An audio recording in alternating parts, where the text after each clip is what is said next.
네, 안녕하세요. 오늘은 키 오디오의 그 스피커를 한번 B&W 스피커 제가 사용하는 것과 비교 청취하는 시간을 갖도록 하겠습니다. 네, 서재형님 그리고 최창환님 그리고 이제 잠시 후에 함께 비교해 주실 분 두 분이 더 이제 오시기로 했습니다. 네. 그러면 잠시 후에 뵙겠습니다. 제 모습 한번 찍어 볼게요. 저는 요렇게럼 생겼습니다. 네. 자, 마스터링 용도라는 관점에서 보고 우리가 모니터링에서 조금 더 이렇게 좀 달리하는 성격으로 볼 때 뭐냐면 소리도 추구하는 바가 그때 유행이거든. 우리는 그런 유행에 추구하는 바를 떠나서 업무용으로 얼만큼 정확성과 아시다시피 영국에서 엔지니어들 두 분이 그 회사를 만들어서 B&W를 했고 에비로드사의 지금 표준 약간 이런 느낌이야. 표준 모니터링이잖아. 이렇게 눌려 있고 얘는 좁혔는데 얘가 약간 나왔어. 그러니까 주파수 대역이 얘하고 틀려 일단. 잘라져 있는 게 고음 저음 잘라져 있는 크로스오버 포인트 자체가 틀려. 그건 나도 얘가 느끼고 조금 더 있어. 높아. 높게 잘려 있고 얘가 좀 더 낮게. 그건 사실이에요. 그런 부분은 그래서 저음이 느껴지는데 얘가 더 밑으로 내려가는 느낌으로 들리는 거야. 더 낮은 주파수 그러니까 내려가. B&W가 B&W가 조금 더 낮게 들리는 거니까 일반적인 얘기로 그러면 내가 재영이한테 한번 물어볼게. 네. 취향상 봤을 땐 키오디오하고 B&W하고의 지금 차이점에 느끼는 점이 저는 뭐 막기라 잘 모르긴 하지만 얘가 재영이가 모던해요 막히면. 소리가. 그러니까 요즘 스타일의 사운드예요. 얘는. 그러니까 내가 유행을 그렇게 느낄 수 있겠네. 모던하고 키가 네, 얘가 모던하고 B&W는 물론 그 음악 스타일을 전부 다 커버할 수 있는 건지 잘 모르겠지만 일단은 얘는 패시브 특징이 딱 있어요. 얘는 딱 있고 그 다음에 좀 더 폭이 넓죠. 넓고 하이 프레센스가 얘가 조금 더 저 압축된 음원들 있잖아요. 그거에서 음질을 깎아먹는 걸 얘가 보여요. 얘는 그게 그런 식이고 그 다음에 이 악기 분리도가 얘가 더 선명하죠, 사실은. 그러니까 그런 게 있고, 근데 얘는 전반적으로 되게 무난하고 시대적 흐름이 맞는 거고, 그 다음에 모던한 사운드가 나는데 이런 느낌이에요. 그러니까 얘는 대역을 갖다가요. 얘 B&W가 악기 대역을 이제 이렇게 해서 이렇게 따로따로 딱 이렇게 해놓는 느낌이라면 얘는 대역을요 약간 악유로 붙여놓은 느낌이에요. 그러니까 각 대역들을 본드로 조금씩 이렇게 발라놓은 느낌이라는 거예요.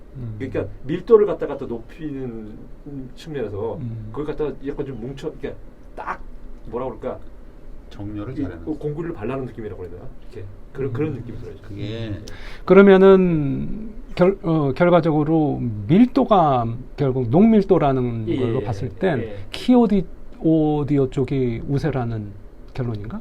그렇죠. 그러니까 약간 인위적인 느낌이 들어요.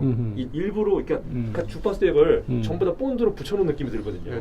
그래서 본드 얘기가 드는 거는 아마 이제 키오디오 자체가 이제 그 액티브 웨이브 포커싱이라고 기술이 하나 더 내가 볼 들어갔잖아. 때는 그거는 저거 같아. 그거는 스피커 프로세서 있잖아. 뭐냐면 그때는 그런 것 같아. 중저음 대역을 반사 없이 전면으로만 쏴주거든요.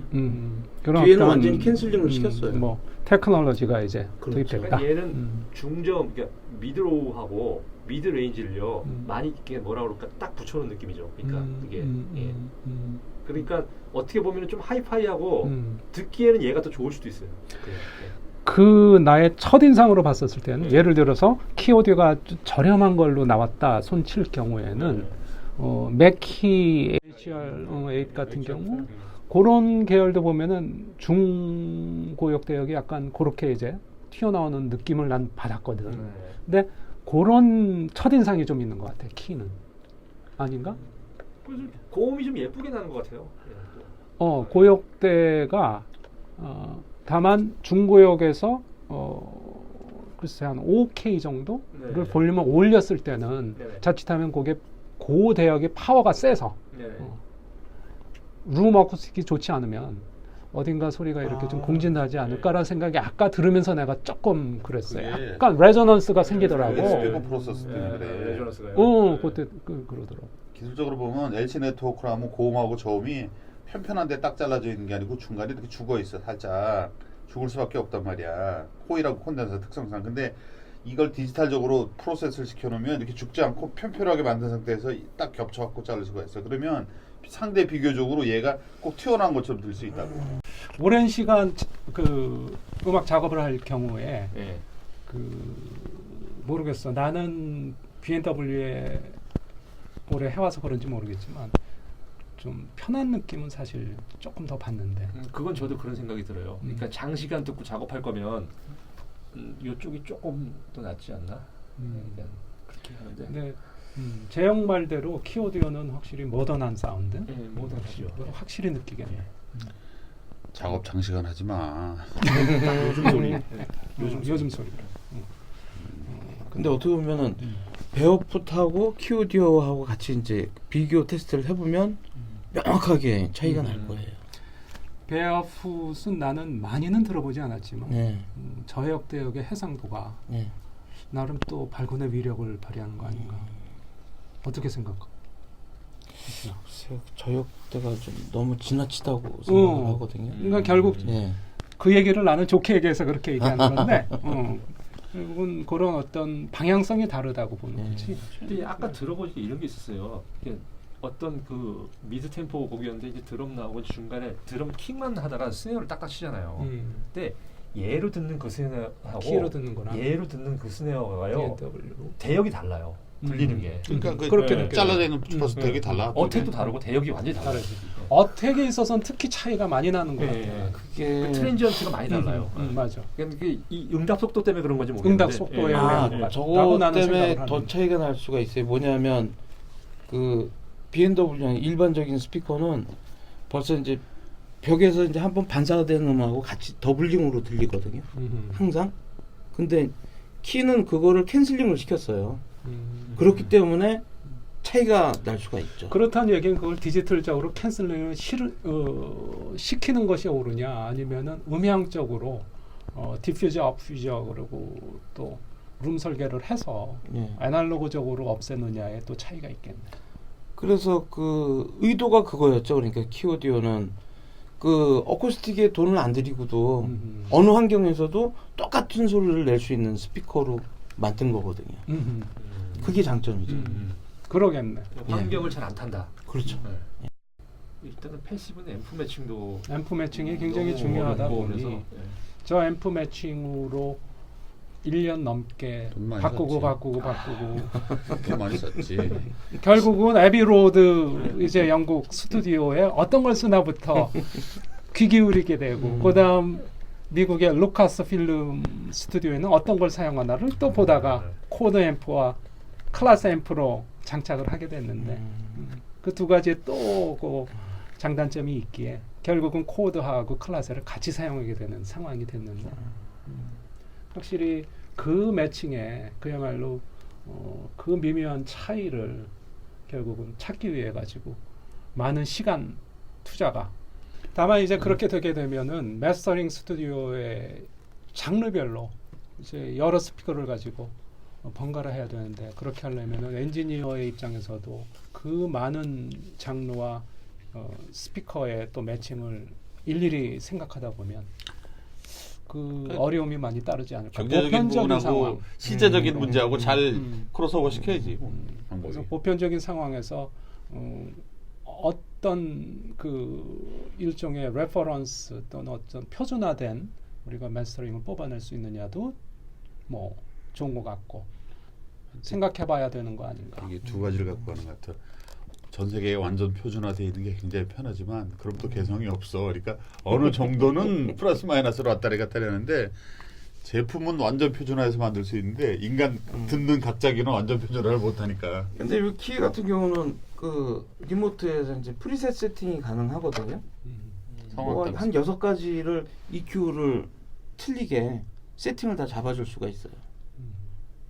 콘투어 EQ든 뭐 바운더리 EQ든 그런 모드를 다 바꿀 수도 있고 그다음에 레이턴시 같은 경우도 따로 조정을 할 수가 있고. 레이턴시가 주파수 대역별로 레이턴시를 그러면 저걸 바꿀 수가 있는 건 그건 안 아니고 되겠지. 이제 여기서 말하는 레이턴시는 뭐냐면 기본적으로 얘네들이 액티브 웨이브 포커싱 작업을 하다 보니까 그거를 정렬해서 나오는데 시간이 걸리는 거예요. 그게 90ms가 걸리거든요. 근데 예를 들어서 이거를 음악 감상용만 쓰는 게 아니고 악기 녹음이나 노래 녹음에도 사용을 해야 되기 때문에 제로 레이턴시가 필요하거든요. 그 모드를 바꿀 수가 있어요. 1ms로 바뀌거든요. 0.1mm로. 대신 그렇게 바꿨을 경우에 그 경우에는 디지털 노이즈 약간 정렬이 틀어지다 보니까 음질이 약간 떨어지죠.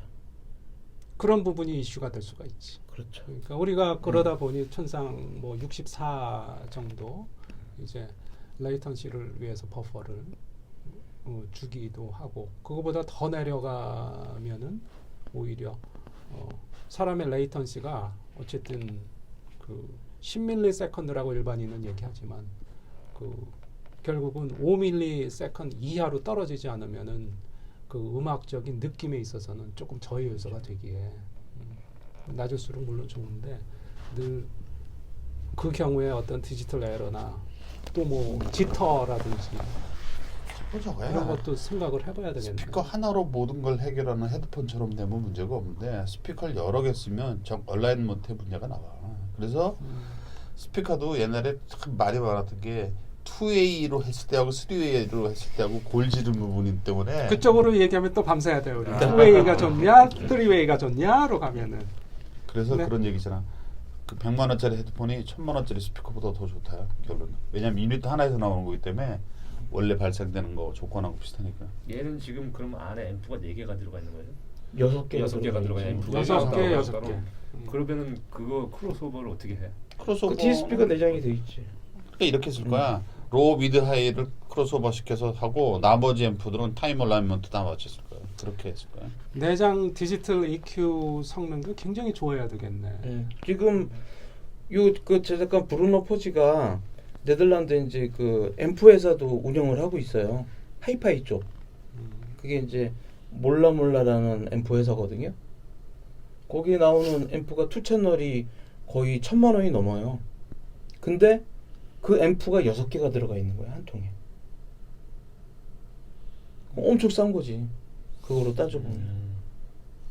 그 어찌했든 그 효율성이나 어떤 이동성이나 또 설치적인 면에 봤을 때는 키오디오의 그 장점이 아주 좋다는 생각이 듭니다. 옆에 형 피아노 그- 듣는 것처럼 너무 그래. 잘했네. 형 그 제목이 뭐였더라? 템플스 인 투얼라이트.